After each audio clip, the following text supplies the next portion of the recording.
never thought coming home for Christmas would feel like this. Standing in my old bedroom at my parents' house in suburban Chicago. Everything looks exactly the same. The same pale blue walls. The same fairy lights strung around my mirror. Even my high school volleyball trophies are still perfectly aligned on the shelf, gathering dust. But I'm different. I'm Sarah Mitchell, 20 years old, and I feel like I'm drowning. 2 weeks ago, Jake broke up with me. Right before finals at UCLA, he decided he needed space. Whatever that means. I told everyone it was mutual, that I saw it coming. That was a lie. The truth is, I spent the week before coming home crying between classes and deleting photos from my phone. Now I'm standing here, surrounded by memories of who I used to be, wondering how everything got so complicated. Mom's voice floats up from downstairs, calling me for dinner. I take a deep breath, checking my reflection one last time. The girl staring back at me looks tired. Makeup can't quite hide the shadows under my eyes from sleepless nights studying for finals. Or crying over Jake. I head downstairs, following the smell of Mom's lasagna. That's when I see him. Michael. My stepdad is standing at the kitchen counter, chopping vegetables with the precision of someone who never quite left their military training behind. He looks up when I enter, his smile warm and familiar. "Welcome home, kiddo," he says, and something in his voice makes my stomach flip. I push the feeling away, blaming it on hunger. Michael's only been my stepdad for 3 years, but he's always felt more like family than my real dad ever did. He's the kind of person who fixes things without being asked, who remembers how you like your coffee, who makes Mom laugh in a way I haven't heard since before the divorce. "Thanks," I manage, sliding onto a bar stool. Mom bustles around the kitchen, humming Christmas carols under her breath. Everything feels normal, almost too normal. "How's college?" Michael asks, sliding the chopped vegetables into a bowl. "Good."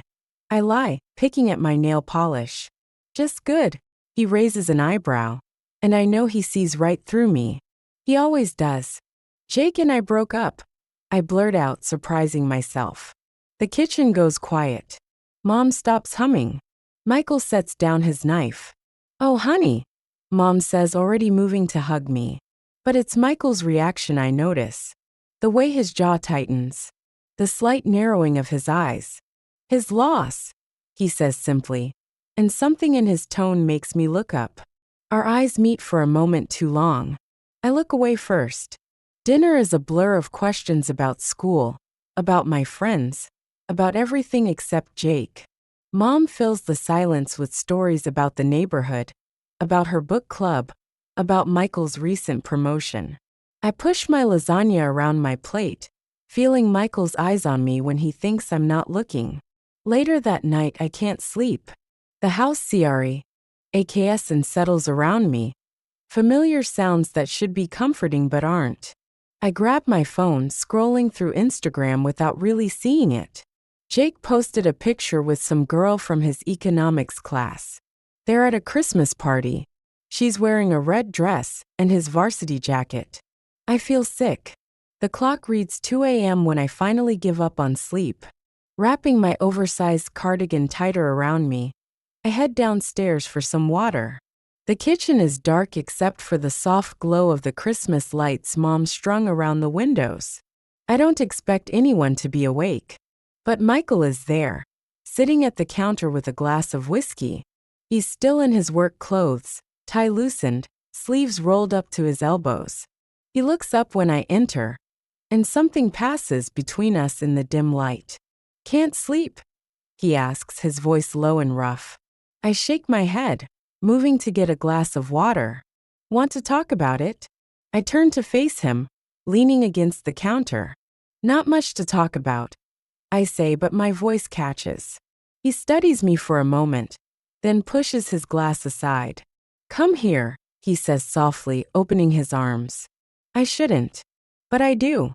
His embrace is warm and solid, smelling of cologne and whiskey. "You're better than him," he murmurs into my hair. His hand rubs slow circles on my back. and I feel myself relax for the first time in weeks. We stay like that for a moment too long. When I pull away, his hands linger on my waist. Our eyes meet in the dim light. Something shifts in the air between us. I step back quickly, my heart pounding. I should go to bed, I say, my voice barely a whisper. He nods, running a hand through his hair. Good night, Sarah. I practically run back upstairs, my skin burning where he touched me. Sleep doesn't come any easier. The next few days pass in a blur of Christmas preparations. Mom insists on keeping all the old traditions alive. We bake cookies. We watch holiday movies. We decorate the tree. But something has changed. I notice things I shouldn't. The way Michael's t-shirt stretches across his shoulders when he reaches to hang ornaments. How his hand brushes mine when he passes me decorations. The way he looks at me when Mom isn't watching. I tell myself I'm imagining it. That it's just the breakup making me notice things I shouldn't. Making me feel things I shouldn't. But then there are moments I can't explain away. Like when he finds me crying in the garage, looking through old photo albums. He doesn't say anything. Just sits next to me, close enough that our shoulders touch. When his hand finds mine, I don't pull away. We sit there in silence, his thumb tracing circles on my palm. It should feel wrong. It doesn't. And that terrifies me. One afternoon, I'm helping Mom wrap presents in the living room. Michael comes in from his workout, still sweaty from the gym. He's wearing a sleeveless shirt that shows off his arms. I try not to stare. Fail. He catches me looking and winks. My face burns. Mom doesn't notice, too busy with her perfect corner folds. That night I dream about him. I wake up tangled in my sheets, heart racing, feeling guilty and confused. This isn't normal. It can't be. But I can't stop. The next morning, I avoid him at breakfast. He notices. Of course he does. When Mom leaves to run errands, he corners me in the kitchen. Everything okay? He asks, standing too close. I nod, not trusting my voice. Sarah, he says softly, and the way he says my name makes my stomach flip. His hand touches my arm, just barely. Electricity shoots through me. We should talk about this, he says. But we both know we can't. The front door opens and Mom's voice calls out. We jump apart like we've been burned. The guilt hits me hard. What am I doing? He's my stepdad. He's married to my mom. This is wrong on every level. But when I catch him looking at me across the dinner table that night, I look back. And I know I'm not the only one feeling this. The tension builds day by day. Every accidental touch feels deliberate. Every shared glance holds meaning. We're both trying to act normal. Both failing. Mom starts to notice something's off. She asks if I'm still upset about Jake. If I'm eating enough. If I'm happy to be home. I lie and say yes to everything. But I see the worry in her eyes. The questions she's not asking. One night, I find myself in the basement. Michael's down there working out, like he does when he can't sleep. I tell myself I'm just getting laundry. Another lie. He's doing push-ups when I reach the bottom of the stairs. Shirtless. Sweat glistening on his back. He stops when he sees me, sitting back on his heels. Sarah, he says, my name a warning. I don't move. Can't move. The air feels thick with everything we're not saying. He stands slowly, grabbing a towel to wipe his face. You shouldn't be down here, he says. But he takes a step closer. I know he's right. I should leave. Go back upstairs. Forget this ever happened. But I don't. Instead, I take a step forward. We're close now. Too close. I can feel the heat radiating off his body. See the rise and fall of his chest. This is dangerous, he whispers. His hand comes up to touch my face. Just barely. Like he's afraid I'll break. Or run. Or both. The basement door creaks above us. Michael. Mom's voice calls down. We spring apart. Reality crashes back in. I flee upstairs past Mom into my room. Lock the door. Slide down against it. My heart is pounding so hard I think it might break my ribs. What am I doing? What are we doing? This has to stop. But even as I think it, I know it won't. Can't. We're past the point of stopping. And that's what scares me most of all. The holidays march on, but everything feels different now. Every moment is charged with possibility, with danger. Mom decorates the house with more chrism as lights, trying to brighten the growing shadows. But some shadows can't be chased away. I catch Michael watching me at breakfast. His eyes follow me when I reach for the coffee. When our fingers brush, neither of us pulls away fast enough. Mom chatters about Christmas dinner plans, oblivious to the electricity crackling between us. Or maybe she's not. Sometimes I catch her watching us with a puzzled expression, like she's trying to solve a puzzle she doesn't want to complete. I spend more time in my room, trying to distance myself from him, from these feelings, from the guilt that eats at me. But the house isn't big enough for real distance. I run into him in the hallway. He's coming out of the shower, towel around his waist. Water droplets trail down his chest. Our eyes meet. Neither of us moves. Sorry, I mumble, but I don't look away. His hand catches my arm as I try to pass. Sarah, he says, voice rough. The way he says my name makes my knees weak. We're too close. I can smell his soap. Count the water droplets on his shoulders. We can't, I whisper, but I don't move. His thumb traces circles on my arm. The touch burns through my sleeve. I know, he says. But he doesn't let go. Mom's footsteps on the stairs break the spell. I practically run to my room. Lock the door. Press my forehead against the cool wood. Try to steady my breathing. My phone buzzes with a text from Jake. Hope you're having a good break. Miss you. I delete it without responding. Jake feels like a lifetime ago. A different person's problem. My problems now are much more complicated. That night, we have family movie night. Mom insists, saying we need more time together. If she only knew. We watch It's a Wonderful Life in the living room. The Christmas tree lights cast soft shadows. I sit on the couch. Michael takes the spot next to me. Too close. Not close enough. Mom brings popcorn, settling into her armchair. Throughout the movie, his leg presses against mine. Every small movement sends sparks through my body. I can't focus on the screen. Can only feel the heat of him beside me. His hand rests on the couch between us. When mine falls next to it, our pinky fingers touch. Neither of us moves away. Mom gets up to use the bathroom. The second she's gone, Michael's hand covers mine. Just for a moment. Just long enough to make my heart stop. Then Mom returns, and we spring apart. But the damage is done. That night, I dream of his hands, his voice, his eyes. I wake up tangled in sheets, breathing hard. The guilt comes in waves. What kind of daughter am I? What kind of person? But I can't stop thinking about him. About us.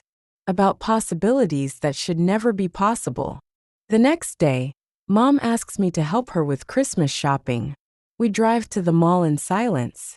She keeps glancing at me, opening her mouth like she wants to say something, then closing it again. Finally in the parking lot, she turns to me. Is everything okay, honey? Her voice is careful. Too careful. Of course, I lie. You seem different. I force a laugh. Just tired. Finals were rough. She studies me for a long moment. And things with Michael are okay? My heart stops. What do you mean? You two seem, I don't know, tense. I swallow hard. Everything's fine, Mom. Another lie. They're getting easier to tell. We shop for hours. Buy presents we don't need. Talk about everything except what matters. When we get home, Michael's in the kitchen, making dinner. He looks up when we enter. His eyes find mine first, then quickly look away. How was shopping? He asks, voice too casual. Good. Mom says, watching us both. I escape to my room claiming homework. But I can't focus on anything except the conversation downstairs. The murmur of their voices. The occasional laugh that sounds forced. Later, I hear them arguing. Their voices are low, but they carry. Something's different, Mom says. You're imagining things, Michael responds. Am I? I press my pillow over my head. Try to block it out. But I can't. Just like I can't block out these feelings. The next morning, the tension is thick enough to cut. Mom leaves early for work. Michael and I avoid each other. Or try to. But in a house this size, it's impossible. I find him in the basement again, working out his frustrations on the punching bag. He stops when he sees me. Sweat drips down his face. We need to talk, he says. I nod but don't move closer. This has to stop, he continues. I know. Your mother. I know. He runs a hand through his hair. Takes a step toward me. But I can't stop thinking about you. The words hang in the air between us. Heavy. Dangerous. Michael, he closes the distance between us. His hand cups my face. Thumb brushing my cheek. Tell me to stop, he whispers. I should. I know I should. But I can't. Won't. His forehead rests against mine. We're breathing the same air. Time stops. Everything stops. Except our hearts. Beating in sync. Too fast. Too hard. The basement door opens. Mom's voice calls down. Sarah, are you down there? We jump apart like we've been electrocuted. Yeah, Mom. Just getting laundry. My voice sounds strange. High and breathless. When I look at Michael, his eyes are closed. Fists clenched at his sides. I run upstairs. Past Mom. Into my room. Lock the door. Slide down against it. My hands are shaking. Everything's shaking. I almost. The guilt crashes over me in waves. But underneath it, deeper, darker, is want, need, desire. And I know, with terrifying certainty, that this is only the beginning, that we're standing on the edge of something that could destroy everything. And the scariest part of me wants to jump. The days between Christmas and New Year's blur together. Each one heavier on the last. Mom works extra shifts at the hospital, leaving Michael and me alone. Too often. Too long. We try to maintain distance. Physical space between us like a shield. But the air crackles with electricity whenever we're in the same room. One morning I come down for coffee. He's already there. Reading the newspaper. Looking too normal. Too much like someone's dad. Not like the man who almost kissed me in the basement. Morning, he says, not looking up. I pour my coffee with shaking hands. Spill some on the counter. He's there instantly. Cleaning it up. Standing too close. Careful, he murmurs. His breath tickles my ear. I freeze. His hand brushes mine as he wipes the counter. Lingers too long. Michael, I whisper. A warning. A plea. He steps back. Runs his hand through his hair. This is killing me, he says quietly. I know exactly what he means. The constant tension. The guilt. The want. It's eating us both alive. That afternoon, Mom calls. She's working late again. Won't be home for dinner. Michael and I avoid each other's eyes across the kitchen, both knowing what this means. More time alone. More temptation. More danger. I hide in my room until my stomach growls too loud to ignore. When I finally venture downstairs, he's cooking. The kitchen smells like garlic and wine. You need to eat, he says simply. Sets a plate in front of me. Sits across the table. Too far. Too close. We eat in silence. Heavy with words we can't say. Shouldn't say. After dinner, I try to escape back upstairs. His voice stops me. Sarah. Just my name. But it holds me in place. We can't keep doing this, he says. I turn to face him. He's leaning against the counter. Looking tired. Defeated. Doing what? We both know what. Pretending, he says. Takes a step closer. Pretending we don't feel this. Another step. Pretending I don't think about you constantly. He's close now. Too close. Pretending I don't want. His voice trails off. But his eyes say everything. I should run. Should stop this. Should think about mom. About right and wrong. About consequences. Instead, I step closer. What do you want? I whisper. His hand comes up to my face. Cups my cheek. Thumb brushing my lower lip. Everything, he breathes. And then he's kissing me. Soft at first. Tentative. Like he's afraid I'll break. Or run. But I don't. Instead, I kiss him back. And everything explodes. His arms wrap around me. Pull me closer. My hands tangle in his hair. The kiss deepens. Becomes desperate. Hungry. Years of tension breaking in an instant. We shouldn't. We can't. We are. His hands slide down my back. Mine grip his shoulders. The world narrows to this moment. To his lips. His hands. His heart beating against mine. Then headlights flash through the window. Reality crashes back. We spring apart. Breathing hard. Mom's car pulls into the driveway. Sarah, he starts. But I'm already running. Up the stairs. Into my room. Lock the door. Press my back against it. Slide to the floor. My lips still burn from his kiss. My body hums with electricity. And underneath the guilt, the shame, the horror at what we've done, is want. Deep. Primal. Unstoppable. I can hear Mom's voice downstairs. Cheerful. Normal. Asking about dinner. Michael's responses sound steady. Calm. Like he didn't just kiss his stepdaughter. Like he didn't just cross a line we can never uncross. I press my hands to my face. Try to steady my breathing. Try to think clearly. But all I can think about is his kiss. His hands. His voice saying everything. Sleep doesn't come that night. Or the next. We avoid each other during the day. But our eyes meet across rooms. Holding secrets. Promises. Threats. Mom notices something's wrong. Of course she does. She's not blind. Are you two fighting? She asks at breakfast. Michael chokes on his coffee. I stare at my plate. No, we say together. Too quickly.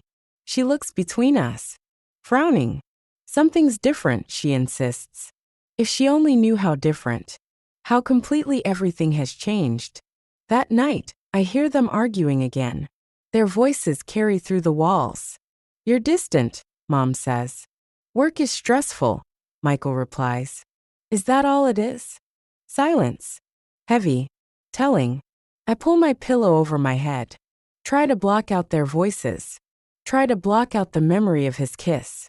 Try to block out everything. But I can't. Because now that we've crossed that line, now that we know, there's no going back. We're falling. Fast. Hard. Towards something that could destroy everything. And the scariest part? I don't want to stop. Can't stop. Won't stop. Even though I know. We all know. This can only end in disaster. But sometimes, late at night, when the house is quiet, and the guilt isn't quite so heavy, I think maybe, just maybe, it might be worth it. And that thought, more than anything else, terrifies me. New Year's Eve arrives like a storm cloud, heavy with possibility, with danger. Mom insists on hosting her annual party.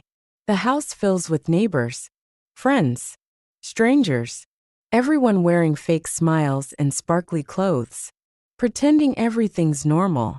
I wear a black dress that's too tight, too short. Catch Michael looking when I come downstairs. His eyes dark, hungry. Mom compliments my outfit. Doesn't notice how her husband's hands clench at his sides. The party swirls around us.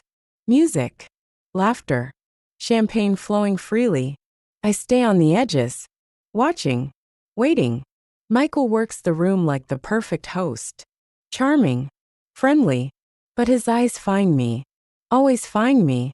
Around 11, I escape to the back porch. Need air. Space. The winter night is cold. Stars bright above. I hear the door open behind me. Don't need to turn to know it's him. You shouldn't be out here alone, he says, his voice rough. Low. You shouldn't be out here with me, I reply. But I don't move away when he steps closer. That dress, he murmurs. His hand brushes my bare shoulder. Electricity shoots through me. Michael, I warn. But it sounds more like pleading. He turns me to face him, cups my face in his hands. I can't stop thinking about that kiss, he whispers. Neither can I. It haunts my dreams, my thoughts, every waking moment. We can't, I say. But I'm already leaning closer. His thumb traces my lower lip. Tell me to stop. I should. Need to. Won't. Instead, I kiss him. He responds instantly. Desperately. Hands tangling in my hair. Pulling me closer. The kiss deepens. Becomes hungry. Dangerous. His tongue traces my lip. I gasp. Open for him. His hands slide down my back. Pull me against him. Hard. The world spins. Narrows to this moment. To his hands. His lips. His heart pounding against mine. Then voices approach. Reality crashes back. We spring apart. Just as the door opens. Mom steps out. There you are. It's almost midnight. Her voice is cheerful. Normal. She doesn't notice our heavy breathing. Our guilty faces. Or pretends not to. We follow her inside. Join the countdown. 10, 9, 8. I can feel Michael's eyes on me. 7, 6, 5. My lips still burn from his kiss. 4, 3, 2, 1. Happy New Year. Everyone cheers. Couples kiss. Mom pulls Michael in for their New Year's kiss. I look away. Can't watch. The guilt crushes me. Later that night, after the guests leave, after Mom goes to bed, I find Michael in the kitchen, cleaning up. The air between us crackles. We have to stop, he says. Not looking at me. I know. But neither of us moves away. Your mother. I know. He turns to face me. Eyes dark with want. With guilt. With everything we can't have.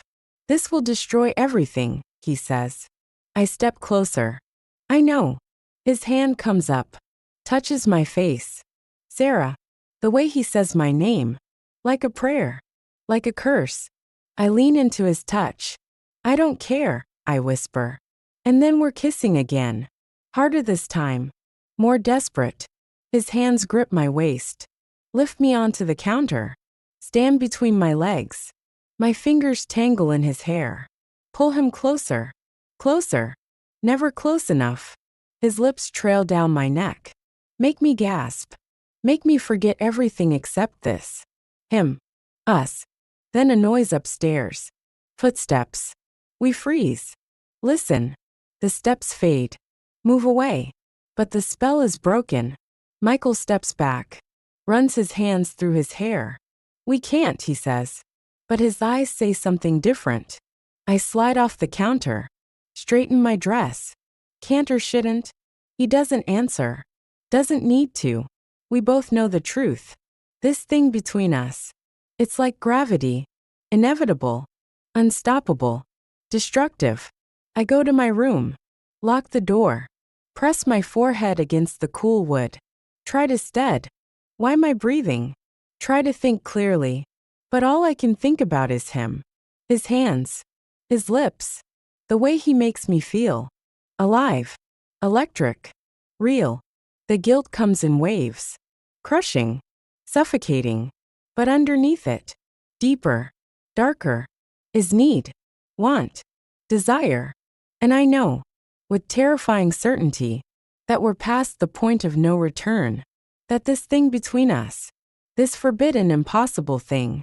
Will either save us. Or destroy us. Maybe both. And the scariest part? I'm ready to risk everything. To find out which. End.